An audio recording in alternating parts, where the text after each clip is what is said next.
So late last year, I got married to this man. Before a month was done, a girl stormed into our house claiming she was pregnant for him. 2 months later, I found out I was pregnant. He is taking care of everything and being responsible. He's still communicating with that woman. Anytime I question, he says I don't want to see him happy. I'm reading and surprised at the same time. Hi guys, Muruki Munyi here. It's Lydia KM. And we're back again with another episode of The Messy In Between. It's definitely TMI.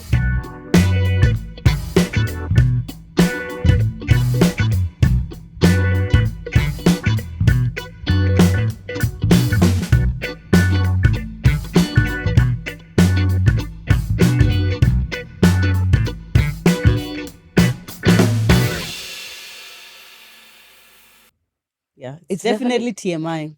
Let's say it again. It's definitely TMI.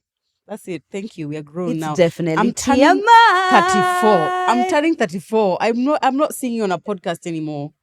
I'm singing in my house though. Yeah. Guys, we are split. So if you want to sing, sing. If you are firm and you're 34, stop. We should put a 35 poll. and oh. Well, Lisa has said no. Oh, they said no already. They said no years ago. So I'm siding with them then. Yeah, sorry. Oh, so all of this has been because you want to sing. They said I ages wanted ago. to sing too. All right. See, this is how people switch up on you. It's definitely TMI. It's definitely TMI. Maybe like a mixture. It's definitely TMI. Yeah, it's definitely TMI. That's something like that. Okay, let's try it. Well, it's definitely TMI. Something. Thank you. Yeah, something. There we are. There's a compromise. That's and it. this is how you resolve serious issues in your relationships. And this is what really, in fact, in today's episode, take a cue from here. This is it. These dilemmas, take a cue from here. Where is the middle? Have you asked yourself that? Or are you standing firm or not singing? This is the question. Anyway, guys, welcome to this episode. So happy that you guys are here. This episode is one of our faves. It's a dilemma one, which is fantastic. If you follow us on Instagram, then you probably have already engaged with our content there, but you know that that's where we get all the dilemmas from. Yes. Some of them you guys send to like our own individual pages, Muruki Munyi, Lydia KM, but most of these ones that we talk about on the episode are sent to TMI because our assumption is that if you send them to TMI, you want both our opinions on it. And sometimes they are so overwhelmingly many. Actually, most times they are so many that we are not able to either respond to you directly or talk about it on stories, but we try to have these episodes every so often. I think we're going to do it like once a month. Yeah. Or once every other month. That's what we're doing every other month. We're trying to do what dilemma episode every other month because when you think about every month, 3 episodes only, like sometimes we don't have enough for groom. Like now. I know. Yeah. It's because we've had a lot of sponsored content and then we also have, and we thank you guys so much for supporting our sponsored content, by the way, because we feel like you recognize that is what keeps the lights on here. And it's what enables and there are many lights. Very many lights. And many lights. And it's what enables us to then create content like this one, like these kinds of episodes without worrying how we're going to pay for production. Yeah. So thank you guys for supporting. Let's get right into the dilemmas. Go ahead. What is your assessment of the ones that we have looked through so far? There are some of them which I actually feel like, okay, this is like a question like where like really anyone could have an opinion on or like you're really grappling with. Others are still very much, we've been discussing this. You know, if you're feeling like this, you already know. But actually, there are not so many black and white ones. I like the ones which we've been sent here. Exactly. My assessment first, even just from reading them, is that one, a lot of women are going through a lot of things. A lot of women are going through a lot of things, and sometimes I just wish I could lift the burden off of the backs of women. Because if you're not struggling at work, you're struggling with your man, you're struggling with your mom, you're struggling with your sister. Yeah. As you will see from some of the dilemmas that we'll read, like sometimes I'm just like, people are going through a lot out there. So I hope that when somebody watches TMI, at least we're able to help you alleviate even a fraction of the pain or the struggle that you're going through. Because honestly, it does. It saddens me so much. But what saddens me even more is how we are participating in our own suffering. Thank you. And guess what? We don't always know that. So I'm not saying like, oh, look at us, it's all our fault. No, absolutely no. Because sometimes we don't know the infrastructures that create maybe healthy relationships, or we don't have the skills to be to self-advocate. So then you end up suffering far more than you otherwise would have. However, with growth, listening to TMI, listening to other people, therapy, you find tools to maybe create healthier dynamics. Exactly. Yeah. And I feel like sisi watu tumepitia. Even And I feel like if you get nothing else, even if it's not like your particular dilemma that we read out or talk about, or something that's related to your particular issue, I feel like if there's nothing else you get from these episodes, it's that you can do something about the situation that you're in to be able to get yourself out of the pain, or at least to reduce the pain that you're in. I feel like let's generally, in response to all the dilemmas, we will say is, yes, you may be a victim, but you can get yourself from victim to victory. Yes. Wow. Put that on a tote bag. Victim to victory. We love it. Also, I actually wanted to send Nancy this. It's our birthday this weekend. Oh, is it? It is. Oh, yeah, because it's like, wish us happy birthday. Wish us happy birthday down below in the comments, please. I am turning 34 on the 2nd of March. Turning 33, Jesus year. The third, turning 33. Oh, okay, wow. baby. That is so wow. Right? Whoa. Tell me you're going to have a great year without telling me you're going to have a great year. Good night. Stop. I know, yeah. I was saying on my Instagram that may feel like 34 just sounds so old. Maybe it's the word 4. 34. It's 34. It's really? not like 33, 32, 31, 30. No. 34. I feel like it might be what's coming with it, because I feel like you are settled. Oh, yeah, I guess so. I think you're settled. Yeah. This is settled. So I feel like that's why. Maybe it's the feeling of like, like some kind of completion. Like, this is maturity. This is it. I think that's it. Because I promise you, there's a 34-year-old still taking 25 shots of tequila at the bar. And we do not hear tequila shame. We don't tequila shame. But First just ask all, yourself. There used to be tequila queen. Yeah. Do your best. Girl. So it's like that feeling is more because of you. I guess so. Yeah. And I guess I'm happy to be 10, because like we always say, what is the alternative to aging? Dying. And is that what you We want? thank God. Ask yourself. Yeah. And if you're celebrating a birthday around this time as well, we're wishing you happy birthday. And all the Pisces. Exactly. We see you, girl. We see you. Okay, so I feel like for the ones which I'm going to read out, I'm trying to like take as varied as possible. So it's not all of them. Yeah, all of mine I don't are know different. if my man loves me. Yeah, exactly. Okay, so for this first one, can I be best friends with 2 people who used to date and then broke up? So I knew the guy first. We've been so close. He's like my brother. Then he started dating a girl who I grew to love and can't imagine life without her. Now they've broken up and I don't want to pick a side. I want them both. So this actually happened to me after my last relationship, but it wasn't like this level of closeness. But my friend G actually was friends with my ex, and that's how I met her. And then when we broke up, I think I've even mentioned this before, I did not make it a pick a side thing because they were friends before. However, I feel like just like these parameters to work around so that like it doesn't get uncomfortable. So for example, I'm not sure how I would have felt, especially going through that breakup, having him on her stories throughout. And it's like, you know, it's just such a big part of her life. I don't think would have stayed friends if he was such a big part of her life. I think it would have been too difficult, you know, way too difficult. And I feel like maybe they've been able to keep some kind of friendship because it wasn't that intense. And then I think with time we've gotten closer, but definitely boundaries. I can't go on my friend's page to feel triggered, and not because she's meaning to trigger me, but I also have to prioritize what I want. Exactly. Yeah. And then now obviously it's not like she's going to be thinking all the time, oh, this might hurt Lydia, this might hurt Lydia. And it's not fair for you to hold her exactly accountable to that standard. I definitely feel like it's one of those things which it almost like I would say you would need to let it naturally evolve. Because even at that time, it's not like you consciously said, now we have broken up. Gee, no, let me call her and tell her. Think about you kind of just need to let it naturally evolve. I feel like if maybe even they perhaps will not be comfortable being friends with somebody who is friends with their ex. So maybe they might cut you off. Perhaps. Or if it's just a thing of like, maybe it's a conversation that needs to be had where it's just like, if you're hanging out with this one, just be like, by the way, I'm not comfortable if you ask me questions about person X because he's also my friend and I don't want to whatever. And then now they will be in a position to be like, okay, if that's the case, then I'm not comfortable being friends with you. I feel like it just kind of needs to naturally go through it. But I feel like don't feel the pressure to now be like, now let's all sit together and agree who wants me as a friend.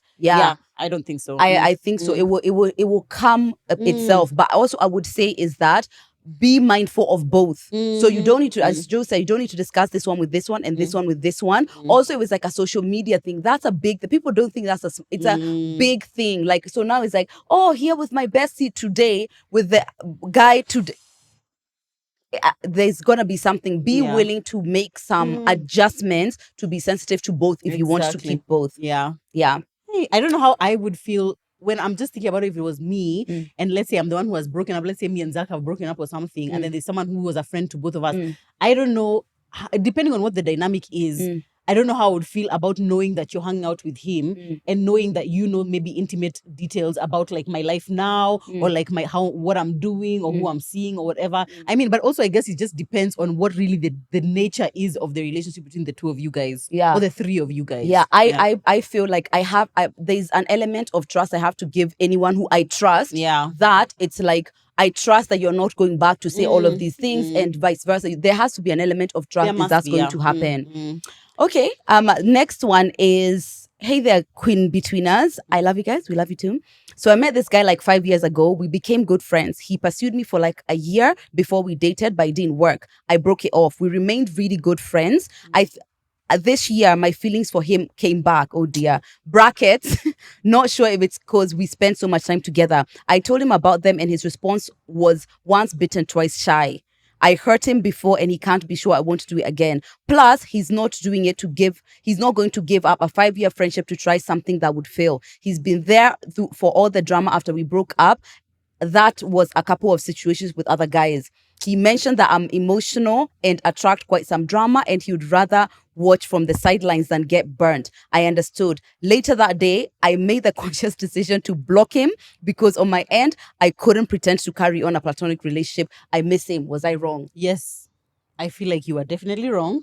Yeah. That's how I feel. In I fact, would you say, are proving what that's he said. Exactly he what said you're emotional. I Clearly thought you not are. necessarily wrong, like as in the reason why you're wrong is that it didn't give you what you wanted. Yeah, and now you're throwing a tantrum. That's the thing. That's what it was. Is. Protest behavior. It's giving anxious attacher. Don't worry, we are too. We get it. It's one of those, let me block you to see if he's going to fight for me or whatever. No, that was an emotional decision that you made. And I would definitely say that wasn't the way. I understand even giving it some space. Yeah. But losing someone who seems to be a really genuine friend. Yeah. And maybe what he said is true.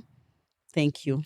And also the fact that she wrote there, I made a conscious decision to block him. Saying the word conscious doesn't mean it's not that conscious. it's any that less was emotional. Definitely. Also, if this person has been your friend for that amount of time, surely they deserve okay, right now it's really painful for me to be around you because I don't think I'm able to continue this platonic relationship because I'm attracted to you, so I need some space from you. I wouldn't I still value you as a him. friend. Yeah, exactly. You wouldn't just block him, or at least even you would tell him, I'm going to need to block you because I don't want to be triggered by seeing your name or like seeing your face pop up on my stories or on my feed or mute whatever. him. Exactly. Mute him so that you don't see whatever you don't want to see, but keep the friendship that you value. Yeah, no, this is not the way to approach things. Kataliwa too. Is that how you say that? No. If somebody has rejected you, be rejected. Okay, rejectify yourself because like the reality is that it sucks, but also you're protesting and you're proving exactly what. In fact, now he's probably like, you see. Yeah. I feel like so no, that was not the right approach. Perhaps it was not. Yeah. Oh dear, I've just deleted the one that I wanted to talk about. But anyway, so this next one is, hello, I am an in-betweener and I have a dilemma. I have feelings for this guy. We were colleagues, but he got a job somewhere else and I still feel the same. We still communicate and we are good friends, but I don't know if he feels the same way I do. Should I ask him or should I just ignore? How should I go about it? Kindly advise. Co-worker. Yeah, but now he has moved to go and work somewhere else and she doesn't know if he feels the same. Shoot your shot. I thought what I was going to say, but okay. Yeah, I would say shoot, or at least present yourself in a way that it's like you're creating a vibe so that you know. Yeah. I just feel like, first, me, I would rather die than have to verbally tell somebody. You don't need to. You don't need to. I just feel like. But you can actually. In my, now, a 34-year-old me, if I was to advise, let's say 24, 25-year-old me, I would tell her, when a guy likes you, I just feel like you just know. There's a way that they act around women who they are actually into. I feel like when you're getting mixed signals or like, I can't really tell, I feel like that's definitely like because if you wanted to, why would he not? Unless you haven't presented, as you've said, unless you haven't presented that vibe of like, oh, I want you to know that if you wanted to do something, I'm open, kind of thing. So maybe, you could try like a bit of flirtation kind of thing, or like, because a lot of times, like, maybe he's being respectful to the boundary that, oh wow, like we are friends. Is someone friend. He's never even thought of you as a viable option to date, which by the way happens all the time. It's because true. I feel like maybe if I developed feelings for a friend of mine, I wouldn't be like, if he liked me, he would. I'm sure he doesn't even know that this was supposed to be like that vibe. So presenting yourself in a way, maybe that's flirtatious or like have coffee and just try and see the energy if you don't want to go shoot out there like and be crazy. But since it doesn't work like so close, it's not like as bad. Yeah, you know? exactly. It's like if it goes to shit, it's not like the worst thing. Yeah, so you could try flirting over WhatsApp or whatever it is that you guys chat with, and then now you can definitely see and give it some time, like maybe a week, 2 weeks, because some guys can be daft. Let's be honest. Sometimes it can be like you're really trying, short of saying I really like you and I would love to pursue a romantic relationship with you. Sometimes they don't get it. Mind you, I am the. See me, I smiled at him. That he should know I love him. He should know. Exactly. If so, he's not asking me out. Then there you go. Yeah, don't be that. don't be that. Maybe. But I'm flirting more. Yeah, I like that. Really, I'm more open energy. Has your face gotten the memo though? Because sometimes you just look really mad even when you're not. Oh, I'm smiling a more. Oh, come on. Yes, good. Yeah, love good. That. Are you in love with me? Because you just laughed at me. Yeah, yeah. You see? Oh, now yeah. that makes sense. You see now we're confused. Lydia, don't say where are we? This is a good one. Thoughts on having placeholders. And placeholders are in relationship terms, somebody who's here just for that meantime. So everything stays shallow emotionally. We don't really talk about the future. He's just here to hold the place for somebody else. So placeholder, I feel like is just a sanitized word for situationships, because that's exactly what situationships are. No, it's but people kind do like placeholders relationship. Yeah, oh, really, like intentionally. So even you said that you there's a boyfriend you dated. Yeah. You knew he wasn't going to be the one, but he was your boyfriend. But he was my boyfriend. But okay, fine. That's what I mean. Yeah, people are in plenty of relationships. I feel like sometimes they can serve a good purpose. However, they are risky. They are risky because sometimes it's like you have already told yourself mentally that, okay, I'm not going to get attached. It's just waiting for the next one. But then what happens if you do end up getting attached? And then now it's just kind of like he was in the placeholderiness, and even for him, he was just like, this is just placeholder kind of. But now you want to take things further. I feel like they leave too much room for heartbreak and emotional distress. That's how I feel like why? What is it? Why do you need the placeholder? You're lonely. Maybe you want to cuddle with someone. I totally get that. However, but it's like the idea that, okay, I'm lonely. Let anything come already. Is the beginning of problems, yes, right? Yes, and let me tell you, I deeply understand the idea, like you want to be in relationship with somebody, you want to be touched and kissed and all of this, and you don't have someone. But me, I've always stood firmly on the things that you attract from a place of scarcity and that like desperation. Risatesa on TikTok. Nothing good comes out of it. Yeah, Nothing good comes out. And most of the time you end up maybe even like depleting your self-esteem lower, putting you in a position that you're probably the next person who you're attracting for real is not even that great. I would say it's like vumilia and get yourself a rose. Oh, girl, yeah. Okay, let me ask you. But I don't know how many years though. Is it that then if you have a placeholder or if you're with someone who you don't necessarily see yourself with them for the long term, does that necessarily have to have been attracted from a place of scarcity? Or could it be a very conscious choice to just be like, I want to have sex, you want to have sex, and like, so let's just have sex while we pause and we wait. I know it's problematic from the point of view of that's like, a situationship. Yeah, it's a situationship, pretty much. Yeah, I'm not against situationships, but we know the story there. Yeah. If it's either situationships go two ways. Yeah. Someone has a heartbreak. Or you get into a relationship with maybe someone who you never have really been in a relationship with. Yeah.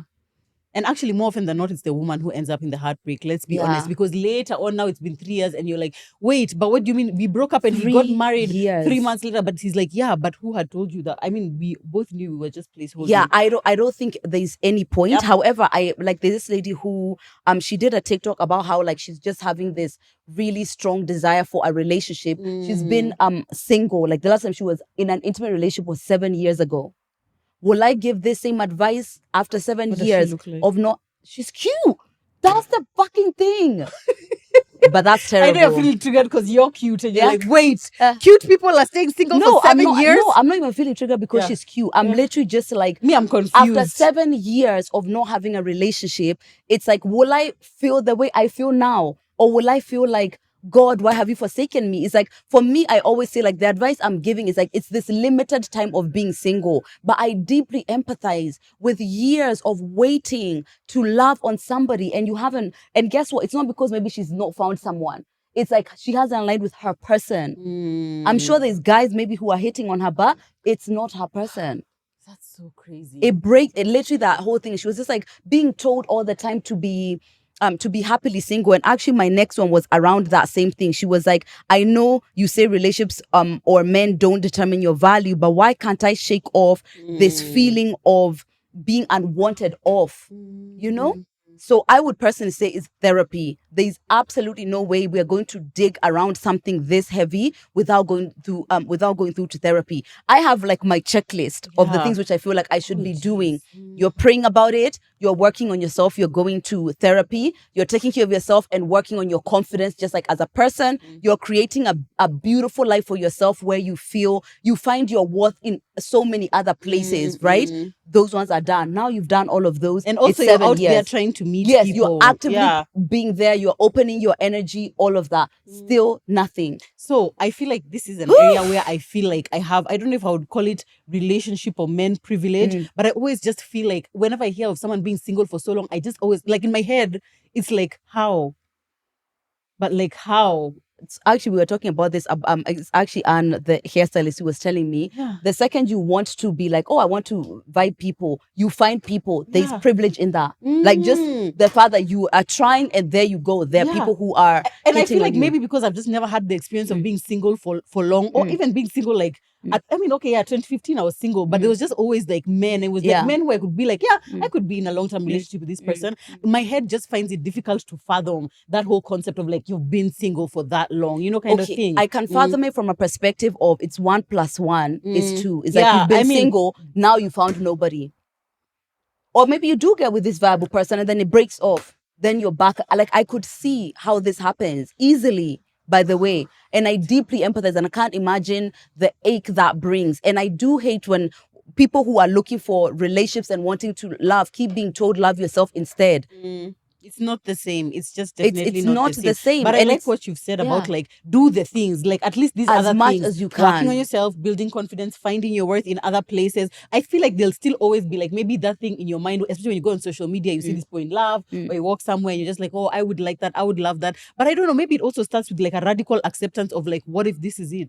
Yeah, we were talking about. We said this before, right? I think so. Yeah. What if this is it? What if this is it? If you never get your partner, the life you're living now, is that a life that you love enough to live it like this forever? Yeah.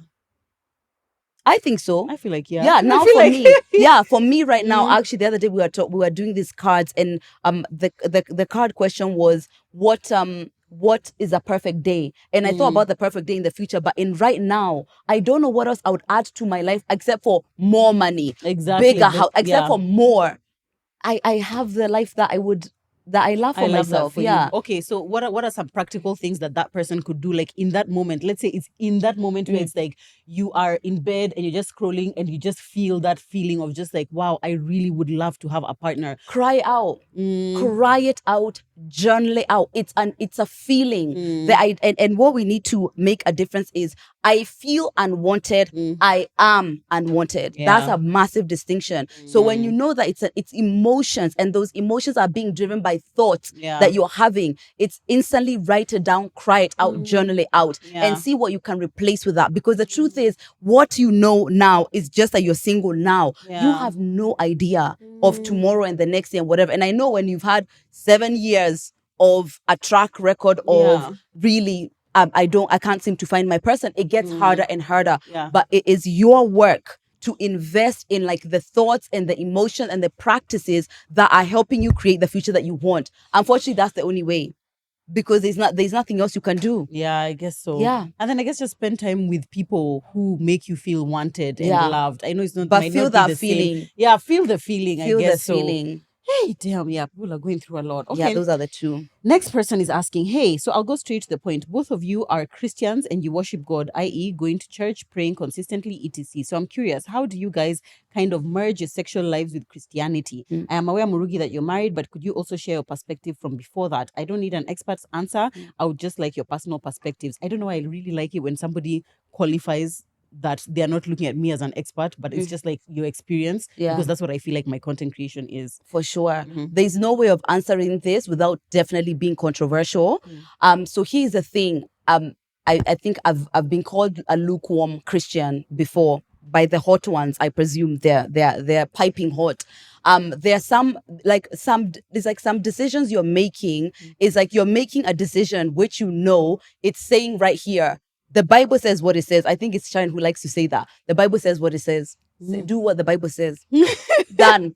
done. Anything outside of that, you're deviating from the world. But I have got to say, maybe based on the way I was brought up or how Christianity was at home, I've never felt any guilt at all, because I know a lot of Christians battle with that, like the guilt of like having sex. So I've never felt that. My sexuality and my Christianity had never felt like they are against each other, but I guess it's because of the way I am as a Christian. So I don't know if I would be able to advise somebody who is feeling that kind of, it's like I want to be obedient to God, but this is how I'm navigating, actually not towing the line. I don't know if I'll be the person to advise on that. No, but anyway, her question was just, how do you merge your sexual life for with me, Christianity? it's like I've never felt any kind of guilt. I've never felt like that is something that's tearing me away from my love of God, or not at all. Okay. It just feels like, Okay. So for me, I feel like if I was to share my experience, like you've asked my experience of before I got married, I definitely used to feel a huge sense of guilt. I definitely felt like fornication is wrong. But did that stop me from actually doing it? No, I fornicated frequently. So I feel like there was no merging really of my sexual life with Christianity. It was that I was living in sin, and then I got married, and then now was no longer living in sin. So it's something that I actually battled with. And at the time, I remember when Zach and I, so interesting to me. At the time that Zach and I got together, like when we got engaged and when we got married, we really tried to abstain. We were like, because we used to go to church together, and we were just like, we know that it's wrong. And then we go to church, they're preaching about sexual sin. And it's like, me, it's something that genuinely used to eat me up inside. Even now, I still feel like I feel a lot of guilt sometimes. Not necessarily guilt, but like, I feel a bit of a tinge of like, me being on TMI and talking so often about sex and masturbation, things which, again, the Bible sometimes, says clearly that these things are wrong. So I sometimes feel like that kind of guilt, but it's kind of like something that I've had to radically accept, is that those two things will just never be, I'll never be able to be 100% okay with knowing that these are things that I like to talk about and a way that I like to live, and my Christianity. It's almost like one of those things where I'm just like, the Bible says that all sins are equal. So me, it's almost like I've chosen my sin.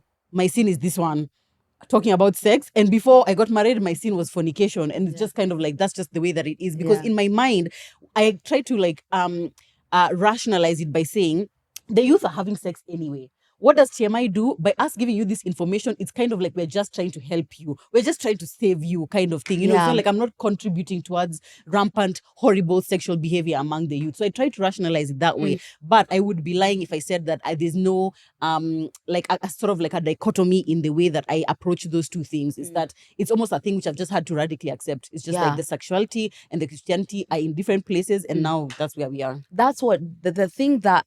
Okay, and every time when I talk about Christianity, I like to be so sensitive, because I'm not this, like, of all the things I am trying to be a rebel about, this is not it. Like, I want to be a rebel as far as standing for moving the conversations forward, as far as women being sexually emancipated, but I'm not trying to be a rebel on this point. But naturally you are.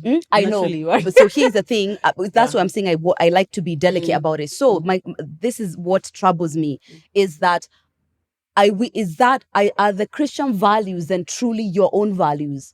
Yeah, they are, but how? Then they are, or like I would aspire to, like if I would aspire to, but I have recognized that I have fallen short. And even though the Bible, like, people will be like, so you can't be actively, intentionally sinning, and you're just comfortable with the sin. I've had to get comfortable with this. But here's the thing, we all are. Yeah, we all are. We aren't all are. Who? There are many people who are in. Everyone is a sinner. And equally, we are all sinners, and that's what I'm saying. Me, I've chosen, like, this is just the sin. Yeah. That I'm so sinning. No, everyone is sinning at some way. That's what you mean. Yeah, I mean, like, everyone is sinning at some way. Yeah, and they've accepted that that's the sin that they're. Yeah, no, but the Bible says, like, now you should be trying to, at least, it's like, if you know you're sinning like this thing, this X thing, you're supposed to be trying to address it. But me, even if I know that to a sin, or at least when I was not married, I was like, I know this is like a sin, and I don't feel happy about doing it. It's just kind of like, it's not something I'm willing to change. Yeah. And you have to be honest about that. And if that sends me to hell, I'll be really sad, because I really do love God. If you're watching this, sir. I'm just like, you're so stupid. Maybe I'll leave this question. It was a question that was posed to me by Tebby. And it was from a podcast, like, but I never even got to listen to the podcast. But anyway, the question was, if you get at the end, like, it's Judgment Day, this is God, you're talking to God, and he asks you, why didn't you follow the rules? Why didn't you stop having sex before Why didn't marriage? you follow the rules? It was really hard. It was really hard. If he asks you, why didn't you follow your heart? I don't think he's gonna ask No, that. I didn't. I said if he asks you that. Why didn't I follow my heart? Yeah. But what was my heart saying?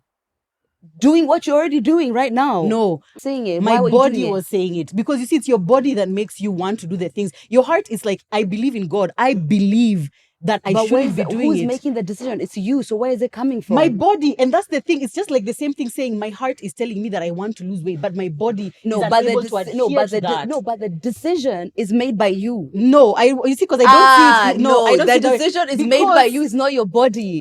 For me, it's more of like I refuse to allow myself to believe that I'm making a conscious decision to sin, because that makes me feel worse. Do you understand? So it's not necessarily like that. So this is just like the illusion you've created. It's the illusion I've created that allowed me to keep living the way I was living, but also go to church and also say that I am a good Christian. Because the reality is that who wants every single day to wake up to like, you've just had sex, I want to pray and I feel really bad about the sex I just had. You can't. So I don't want to live in perpetual guilt.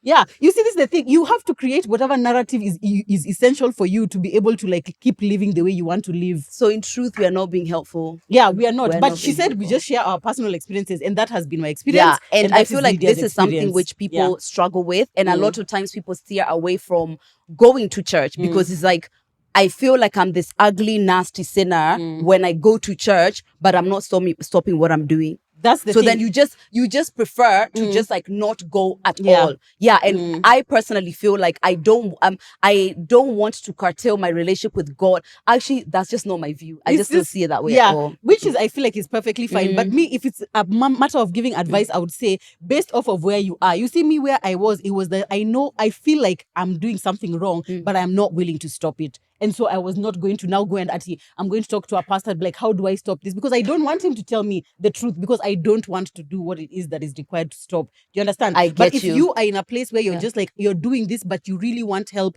to stop having sex so that you can be in adherence to the Bible, then obviously go and get the help that you need. Maybe get a biblical therapist, or, speak to your pastor or something like that. So it really depends on what is your end goal. Maybe it's because of growing up in a secular society. And maybe it's because of like what I knew is like love for God, being a good person. There were values which were put in me around my Christianity that felt like I could take them anywhere. I don't think I ever got any of kind of like this is bad, like, sex is bad, abstain, all of that. We were learning about sex ed when we were like in year 9, like we were already being given like condoms, and I understood contraception. Sex felt like this. It's a natural part of It's like a functional part of what you do. I never related. I never had guilt and shame anyway pertaining Christianity at all. Yeah, I never did. But it might be because of those reasons I've said. Yeah. And if it was something which is if you've grown up with knowing like this is what you don't do. My mom was pregnant at her wedding. Mine too. So was I. I was 4 months pregnant at my wedding. So, but you see, just like with you, in fact, just with you, it's also the same. It's like in your mind, you have created that narrative, not created it, but just the life that you're living is that you learned this, even though now grown up Lydia is 30-something-year-old Lydia is not the one who was learning sex ed. So now you know the Bible. Now you know, because I'm guessing they were not teaching you the Bible in school, and like the Bible says that sex before marriage is wrong and things like that. So it suits your current lifestyle for you to relate to that, the way you grew up, and like that, the fact that you are learning sex ed and whatever, it suits your current lifestyle. I don't have the conditioning. That's the thing. I don't have it. The conditioning that sex is bad and I shouldn't do it. I just don't have it. But do you need to be conditioned for you to know it? No, it's not that. It's like, now that battle. The conditioning is like, I believe men are better than women. There's a conditioning. So if you have a conditioning, whatever information gets thrown at you, it's constantly battling against the conditioning. What I'm saying is that it's not the information I don't have, but I just don't have the conditioning. Okay, I definitely had the conditioning for sure. Yeah. So if you do have the conditioning, that's going to be hard to just switch it off like that. And it depending on even if you want to switch it off. Yeah, even if you want to. Look at your life, and all your conditionings can tell you like what feels bad to you in your chest. You just know this feels bad. I know the things that feel bad, and that's not one of them. Yeah, anyway, this is clearly one of those things which is just like, all these things are a very personal thing. How people manifest or even just like think about and play out their Christianity, play out their sexuality, think about sex, talk about sex, whatever. It's all like, literally everyone is just like, we're all just doing based off of like maybe what we learned, the way we were conditioned, what we want right now. Yeah, let me put another example. Oh Sister, in Oh Sister, I can't remember the names of the ladies, I'm so sorry, but essentially one of them was wearing like something like this, and the other lady was basically saying, she was like, what's the difference between light and darkness? And she literally, and she was basically like, now the other lady was basically saying like, God sees my heart or something like that, whereas this other lady was saying like the Bible is very clear about being more modest, like all of those things. Yeah.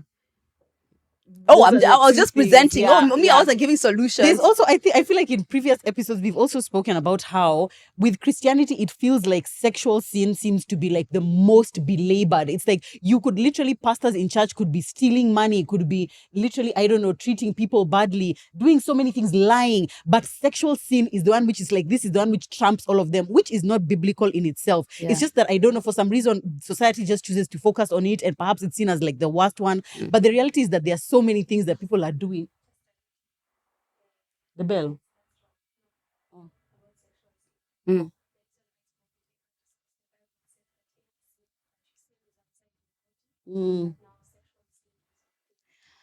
Oh damn, Sister Vero. Ukuje kwa episode utuambie. Where do you stand on this? She's a very Christian. She's definitely abstaining. Yeah. But I love what Sharon always says. Read the Bible says what it says.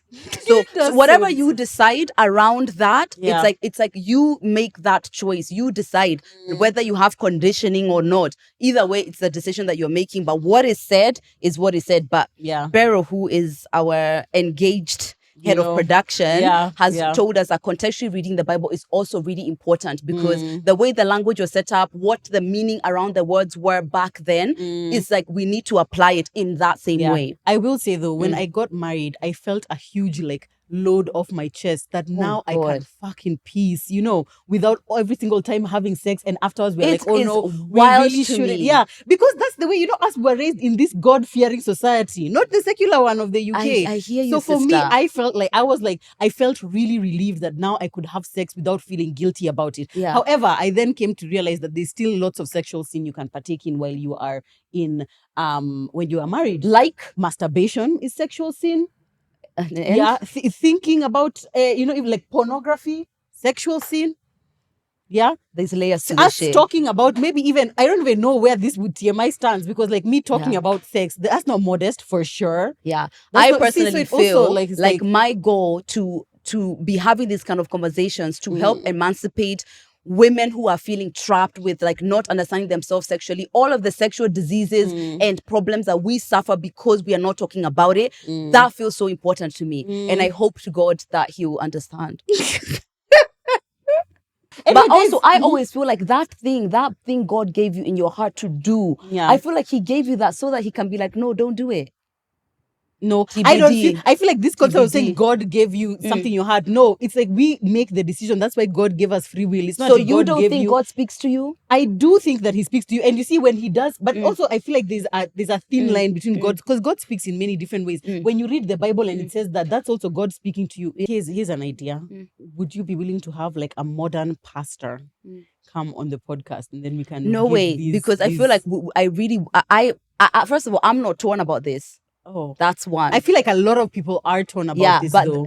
the conversation, which I actually, to be honest, I don't mind doing it for other people. But I thought you meant like now for other people, just for other to be people able maybe. To, but who's that? There's one who's in our church who's like, he's a very modern, new age. But anyway, we would need to give it some thought. But let us know if that's something that you guys would want. Or maybe not even, maybe even someone, I don't know if there's a person who's like not a pastor, but somebody who's an expert in sexuality and Christianity. Do you think that person maybe exists? They could. Maybe they could be someone. Let us know, honestly, guys. There's definitely something there for sure. Here's the thing, I feel like there's so many ways that I feel like I have a guidance personally as far as what I know to be right and what is to be wrong. Some things which are like innate. It's sometimes even in animals, you know?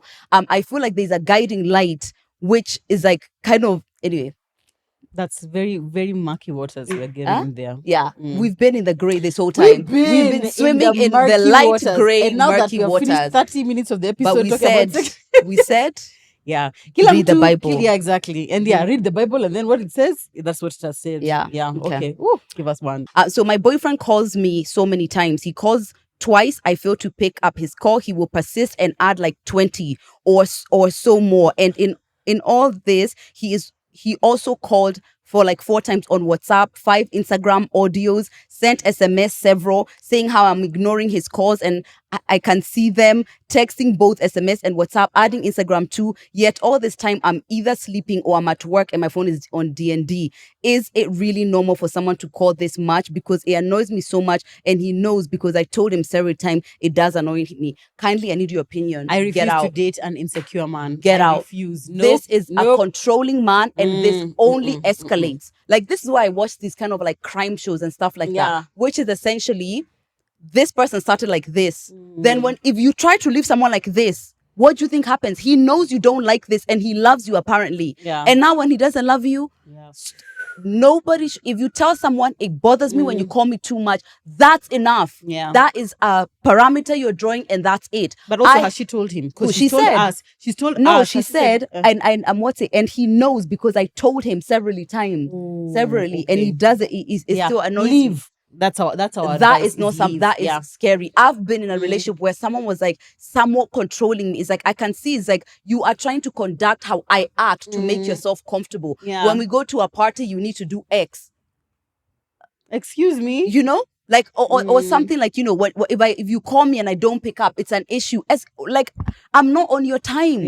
No, I don't. Let me tell you, nothing bugs me more than that. And it might be because of my PTSD, trying to never get into that kind of relationship again. But even like my auntie the other day, she called me like not my auntie darling, but somebody another husband to my wife, husband to my uncle called me, and it was like once I didn't pick up, twice I told her, please don't call me 3 times. I am somebody who is reliable and I know what I'm doing. So if you call me once, I'll call back. I will. Do not call me 3 times.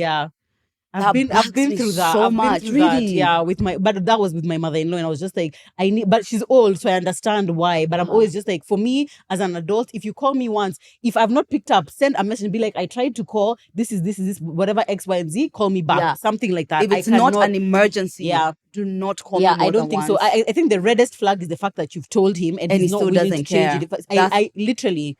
That's just that in itself is just like somebody who doesn't care about you, someone who doesn't love you, and he's insecure.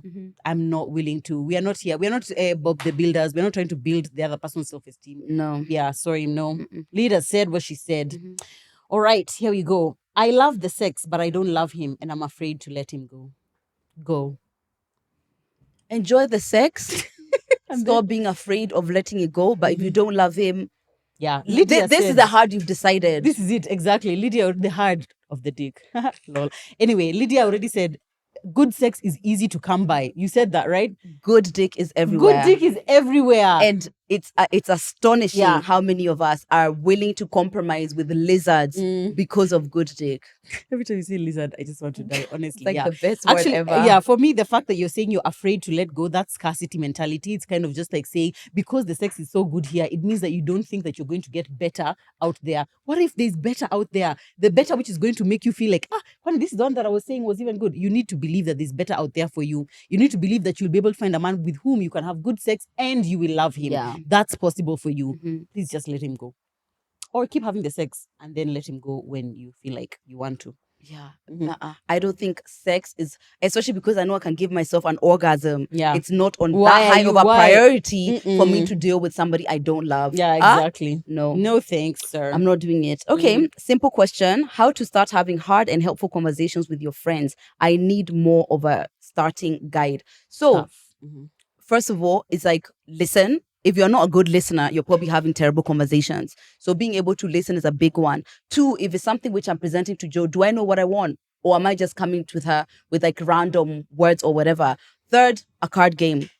Games 254 sell this card game called, there's many, but we are not really strangers. It's one of the best games ever. That's an easy way to start. I love that. And then I would say, obviously, it's going to be really difficult going from a place of like not being able to have difficult conversations. Imagine someone who you've been friends with maybe 8 years or something like that, and you've never once had a difficult conversation. Obviously, it'll be strange. It'll be feel really, really awkward. So you need to first sit in that awkwardness, and you just have to be willing to just power through because it's going to feel strange. You need to also be prepared for some pushback where it's just kind of like, oh, Lydia, I'd really like for us to talk about. Then the other person it's just like, kwani ni nini wewe? Let's go, stop being silly, kind of thing. You need to be able to power through that part because you'll understand why they are being that way because we've just never had a conversation like that. Yeah. Also, I would say have a bit of a precursor on the phone if you can, because sometimes you'll tell yourself you'll be able to do it face to face and then it gets to face to face and it's difficult. I would say have a precursor on the phone where it's just like, hey Lyd, I've really been thinking a lot about our friendship and like X and Y and Z, and I'd really like for us to have a conversation about this.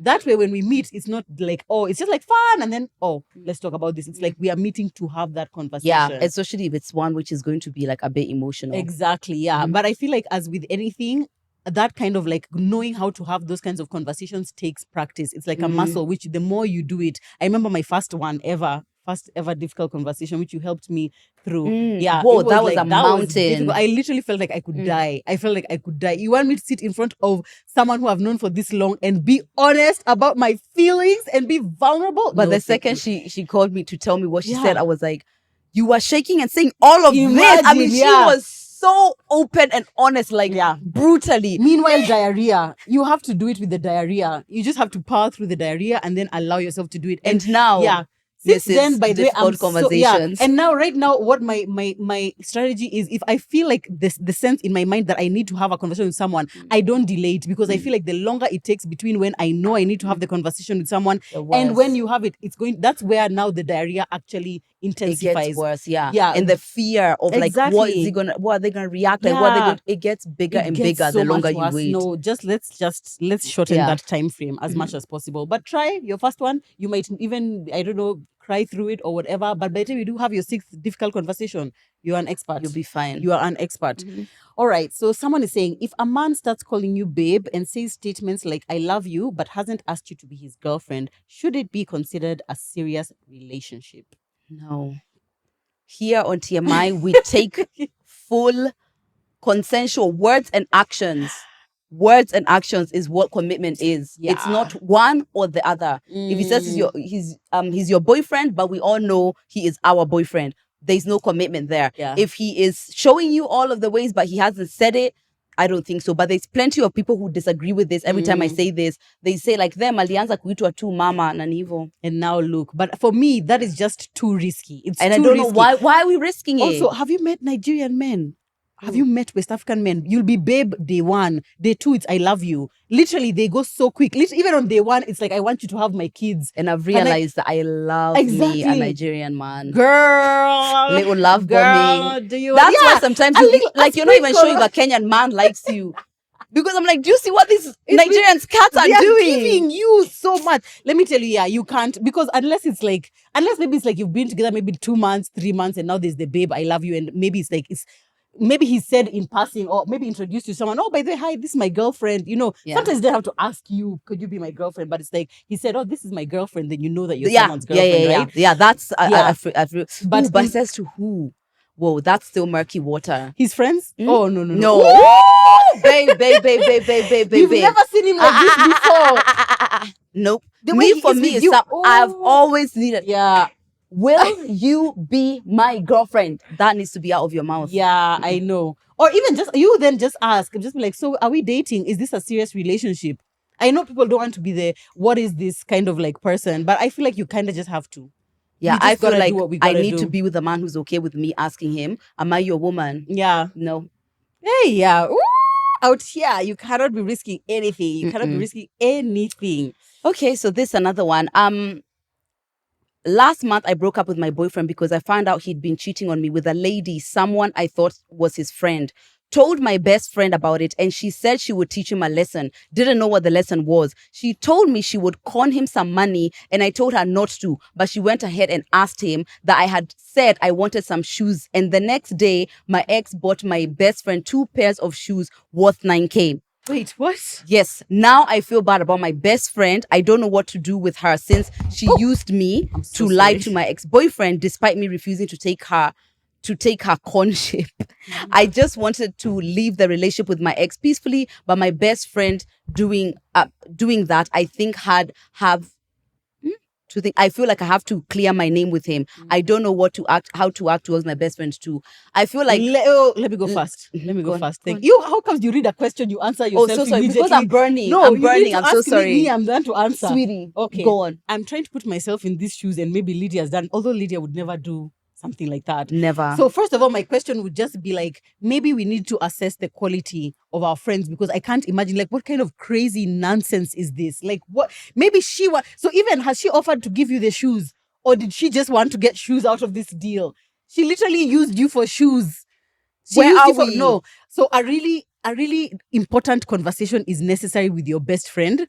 But I'm also just feeling like for her to feel the freedom to be able to do this, it must be that there's a nature that you guys operate that maybe she just felt like it was going to be okay. I don't know, but we need to have a conversation about like, hi, when you did this was actually completely unacceptable. I need you to give those shoes back and explain to him what you are doing. Actually, it's not you to go and clear your name. I need her to go back there and say what it is that she has done. Okay, so that's a fucking deal breaker for me. Oh my God. I think it's unacceptable that she went behind your back and did that.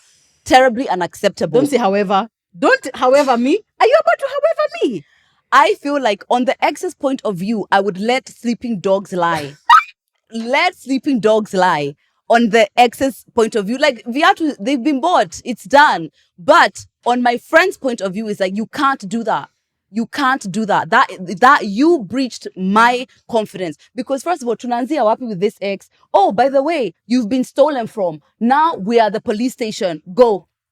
Okay, fine. You're right. What about next time you guys meet? You happen to meet someone and it's just like, oh, did you like the shoes I bought you?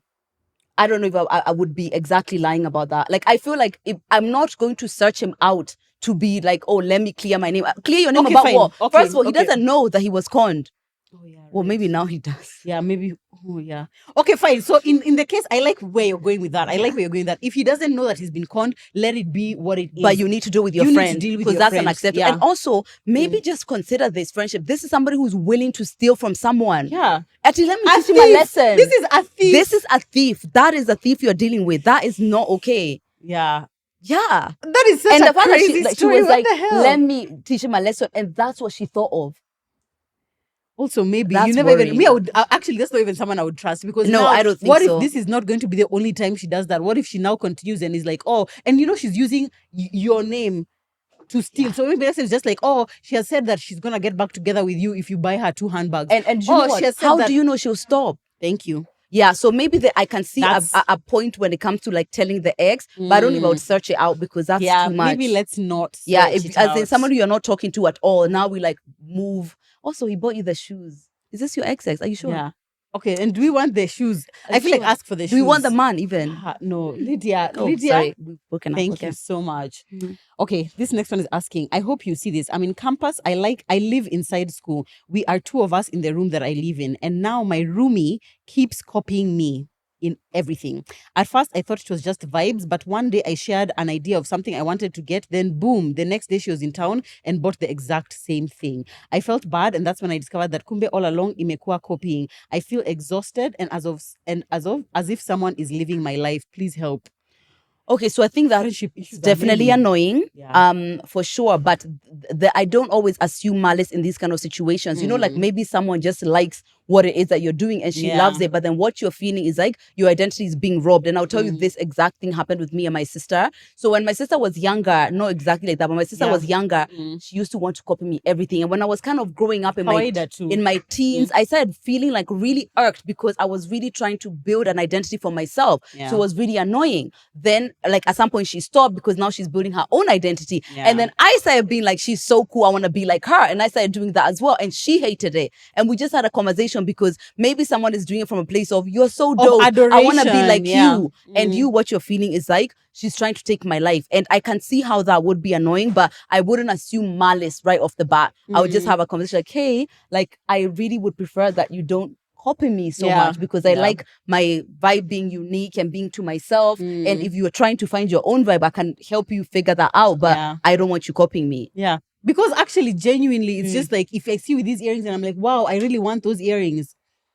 that's not a And thing. I But see then the now dress, if I'm it just like, becomes wow, I so really want the persistent, dress. it might Exactly. be annoying. A lot of things in life, by the way, can be solved with you having a conversation with someone. The things which we're trying to avoid. This is the thing. You kind of just need to tell her, I really just makes me so uncomfortable. And then two, maybe stop telling her the things that you're trying to get. And then last case scenario is that if you tell her and she refuses and she keeps still doing the same thing, then I guess find a new roommate if that's a possibility. Yeah. We don't know if it's a possibility, but if it is, then yeah, I wouldn't say definitely this needs to be an issue of like, this is it, we are done. Yeah, exactly. So I'm 19. I guess F means female, right?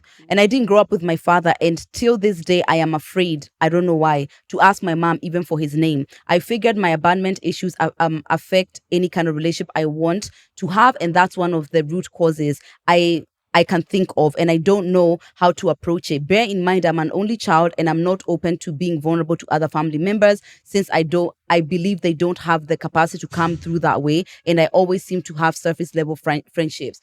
Okay, so it seems to...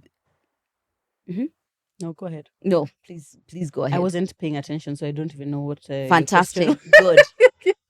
Good. So what I would say is, number one, it's like you can't be willing to want something and you've said no to all of the solutions. You've literally said, I want to know who my dad is. I'm not willing to ask my mom. I'm not willing to be vulnerable to other family members because I don't think anyone can help me.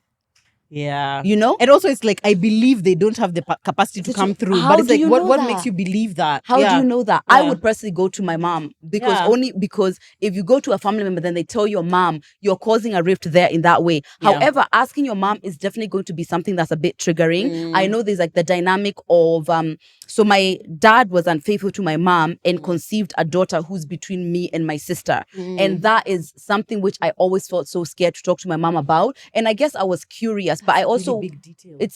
That's a really big. You've not spoken about that on TMI. Oh, really? Before. Yeah. Oh, I said I have two sisters. I've said that before. Oh, did you? Yeah, I have. So I have my sister, and then there's the half sister who's in between me and it's somebody who we kind of know who they are. It's not like a dark secret, whatever. My dad recognizes her and whatever, and I think they do have some kind of relationship.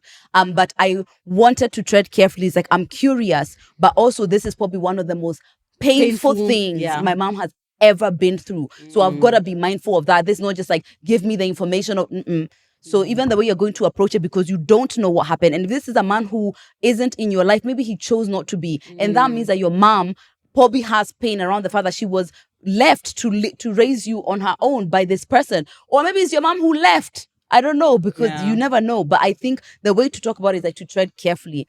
Mom, I know this might be a sensitive issue, and I hope everything I'm saying I'm saying it in a sensitive enough way, because I am aware this is something which you probably don't exactly want to talk about. But I am getting to a point where I'm really curious about who my dad is, and I would really appreciate if you could give me some information about who he is. Yeah.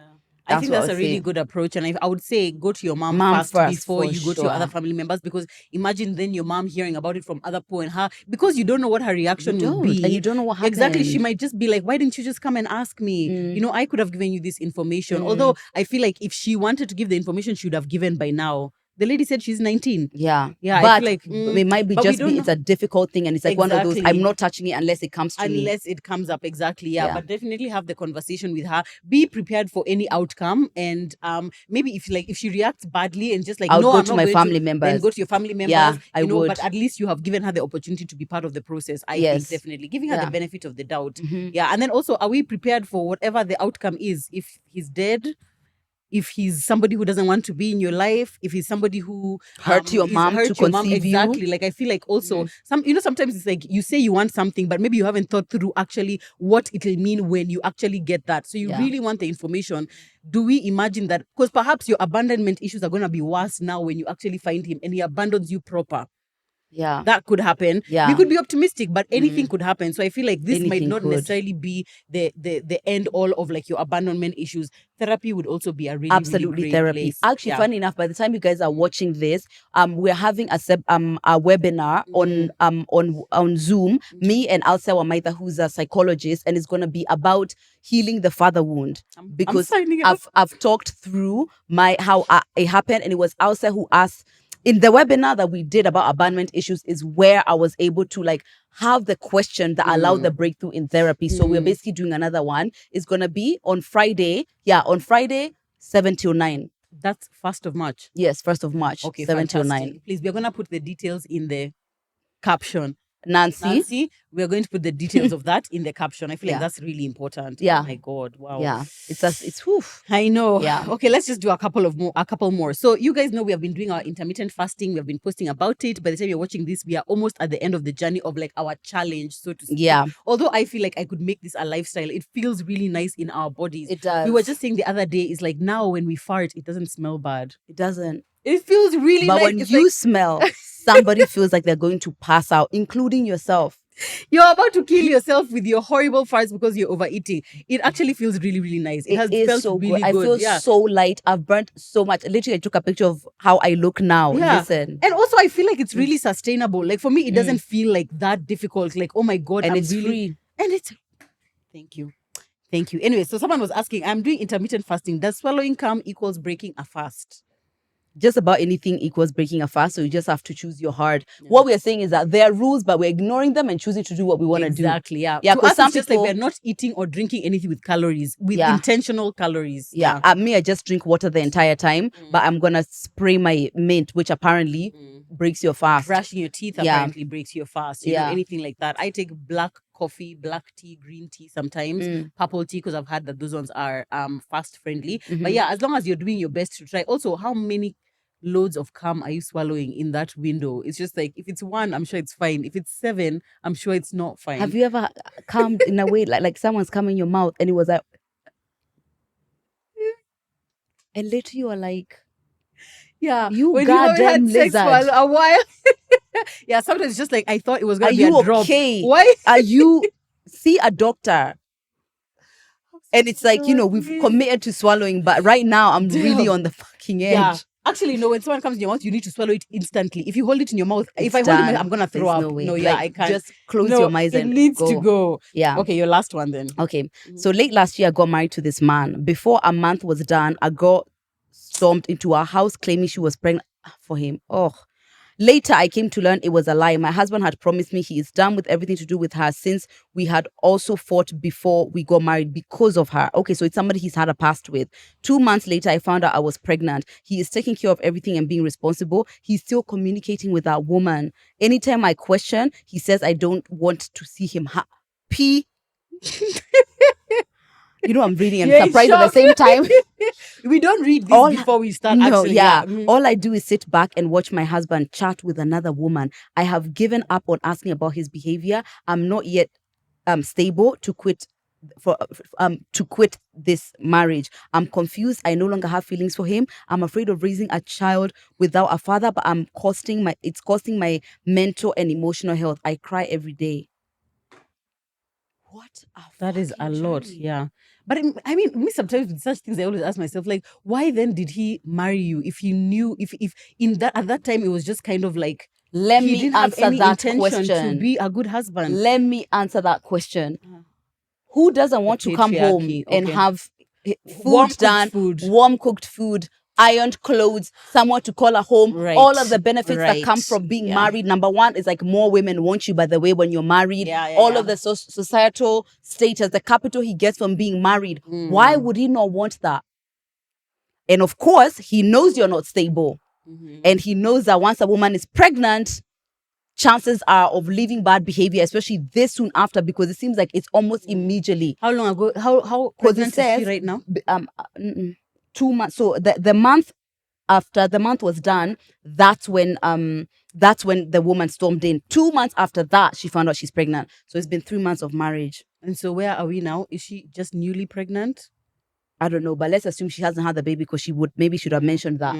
I Either feel way, like, he knows yeah. exactly the position you're in. And we keep telling you guys to like do what you can to be in a place where you're stable, because people are going to mess about with you a lot easier when they know you have fewer options. My God, yeah. I would say if you are still newly pregnant, consider all your options.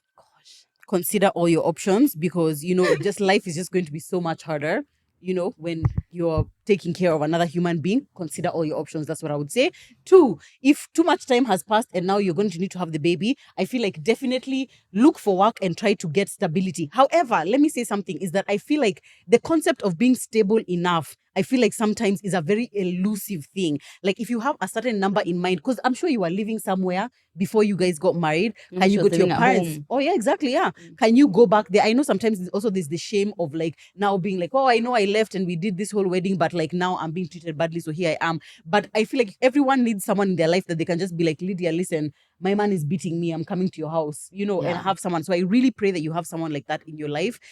Because like that sounds horrible. And I feel like by the time you're asking a question like this, you know that our advice is going to be to leave. So do what you can to like organize yourself and leave. Because also when a baby is freshly born, it's also really difficult because like you want the comfort of being in this house, but you're suffering the discomfort of this man treating you like a piece of trash. So. And that's I think the big reason why my mom stayed in her marriage, because they married in December 1990. I was born, and my mom has publicly shared this. So, anyway, 1990, and then I was born March 91. The cheating happened as soon as I was born, because my half sister is born January 92. So it's like, where are we going? Where are we going? And that's like a real serious question. Where are we going? So did she discover immediately or? Yeah. Wow. I know. But so she still stayed to have AG. Or she forgave him at that time. At that time, she forgave him. Yeah. She's just like, a conscious now, yeah. But she like that changed everything. And that's the thing. Sometimes it isn't just about will you have a marriage that you can continue going on. It's like, how do you feel in this marriage? How do you? And I empathize deeply about then. And then this was like 1991. Yeah, exactly. Not these days where we're leaving people for a look. Yeah. Was she educated? Who? My mom. Yeah, my mom had a job. She could have been able. It was a matter of like saving this marriage. It was like, I want to try and give it a go. Yeah. Yeah. My God. I really empathize with women in that situation. But again, you have more options when you are financially able to, to care for yourself. Yeah, honestly. Eventually when my mom's line was crossed beyond what she could take, she left and she was still able to take care of us. Yeah. So yeah. But at least you see that one, it's like she has a choice. Even if she chose to stay with your dad after the cheating happened, it was a choice. Yeah. I am choosing to stay. I am choosing to work on this.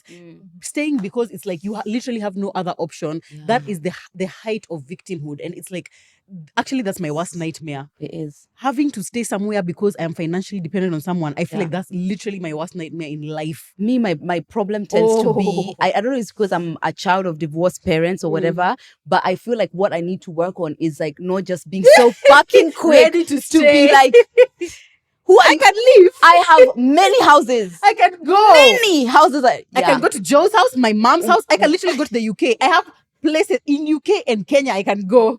That's lit.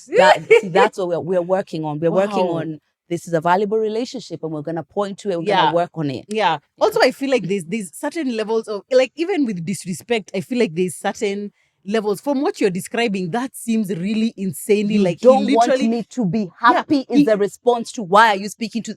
Literally. This person it's like he literally does not care at all for your well-being. And it's like, who wants to be that kind of person? And can I tell you something? The thing that has most like wedged against my love for women, and I see why other women hate other women, is these kind of dynamics. Because actually I resent every man who has ever made me feel like another woman is an enemy. And I heard this woman sharing this, like, you made other women an enemy of mine. Like, and I hate that we are put in this situation, because I can tell you the women who I've been cheated on with, and I hate them. And me knowing how much I love women, I'm always talking about women. I hate that I even have the space in my heart to hate someone because of some dumbass lizard. Yeah. But the truth is that as long as we are dating and marrying and fucking lizards, that possibility is always going to be I know, there. And it makes me so sad, because now tell this woman to do #International Women's Day. You're right. She's gonna be like, what? Women have done me dirty. Exactly. And I feel so bad about that, because this woman knows that this guy is married. Yeah, she's vibes too. I know. Yeah, but I don't care. He tells me. Me in my head, when I think about the women that I have been cheated on with, Cheated on with. Yeah, exactly. It doesn't make me like hate women. In fact, it's, if anything, it's just like I always automatically just empathize with them. When enough time has passed, I always just feel like, oh, she was taken advantage of by this man. The man is always in the wrong in my mind. That is so wonderful. And so I it love then this. automatically make me feel like, oh, I mean, I hate women. I just feel like, oh, you know. But that's true. But are you presenting that women are weak? Because women can't make their own decision because, they knew what they were doing. Oh, were they taken advantage of? Were they? No. No, I feel like women are far more brilliant than society gives them credit for. They went in eyes open. They knew what they were doing. They know what they were doing, and they were participating in you getting hurt, because as far as they were benefiting, whether your heart was being broken, whether you are going to get hurt, was none of their business. That was a choice to put a barrier between feeling empathy between you two. That's it. There's no other thing. They knew. But also, I don't know, now once the person stormed in and said that your husband has made them pregnant, why then did we go ahead to get pregnant? Because it's your husband. Husband, the H word. This situation would be so much easier for you to solve, to be honest, if you were not pregnant. What? Tell me. Okay, fine. Boom, she's not pregnant. Go. Now you can just leave. You know, you're pregnant fast. You need to, I feel like when you're not pregnant, you're just a person. You're just a free agent. You could literally go anywhere. You could literally go You could go anywhere, okay? Yeah. But just technically. It's just slightly more complicated. Yeah, exactly. Complicated. Like even then the way you have to take care of yourself nutritionally when you're pregnant versus when you're just a person, that in itself. I feel like when you're just a person, even if you just have one meal a day and it's chips and smoky, not too bad. When you're pregnant, no. You need to be eating all those veggies and fruits. Yeah, no, for sure. Pregnancy adds things. Yeah. If I had children, for sure, I would definitely still be with some lizards. Yeah. Okay, guys, put down in the comments how many times has Lydia said lizard in this one episode? And this is a question: what kind of men are we attracting? What kind of men do we want in our lives? But we also lizards then. We might be. Us, we are niggers. Yeah? We are niggers. Women are niggers, men are niggers. Oh, men are lizards. Okay. Women are niggers. Hey, guys, when I tell you guys that even the number of dilemmas we have done, we have not even scratched the surface of the number that we have. Another episode coming for sure. Oh my God, yeah, very soon. We definitely need to do another dilemma one. I love the fact that a lot of these things are like, we are giving information to one person, but it's like something which can apply to so many different people who may be going through the same thing. Yeah, for sure.